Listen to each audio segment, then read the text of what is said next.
هر گوشه این جهان تو را می جویم، در اوج سکوت هم تو را می گویم.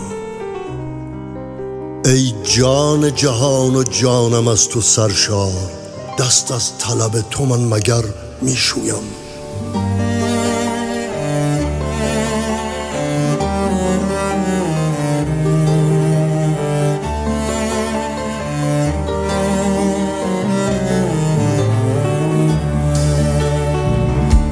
هر لحظه با تو بودن یه شعر ناتمامه، خاموشی تو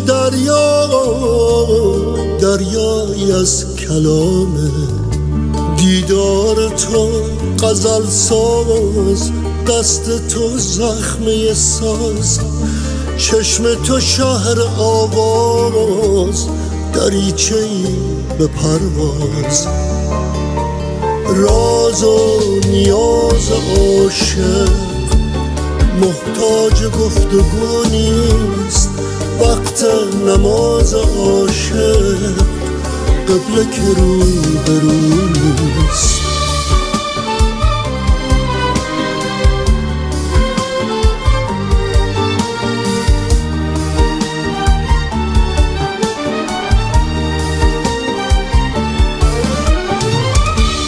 وقتی که پاسخ عشق درگیر پیچ و تابه، بی آن که من بپرسم دیدار تو جوابه.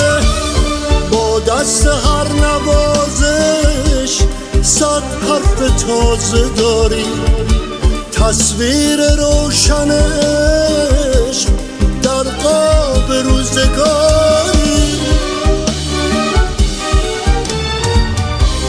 با تو بهانه ای هست، آبی و دانه ای هست، از هر کجای بنبست راهی به خانه ای هست. راز و نیاز عاشق محتاج گفتگو نیست، وقت نماز عاشق قبله که رو به رو نیست.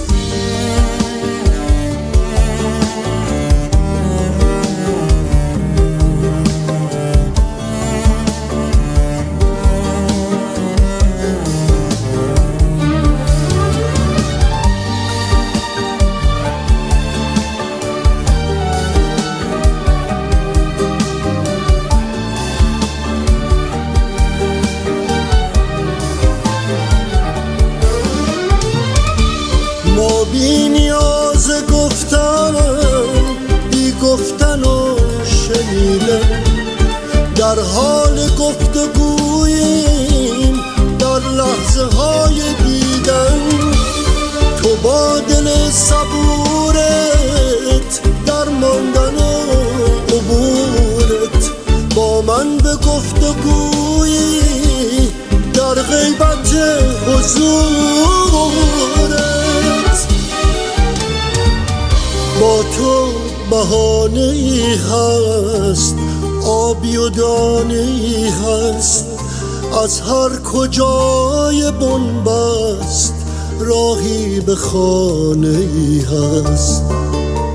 راز و نیاز عاشق محتاج گفتگو نیست، وقت نماز عاشق قبله که رو به رو نیست. راز و نیاز عاشق محتاج گفتگو نیست، وقت نماز عاشق قبله که رو به رو نیست. راز و نیاز عاشق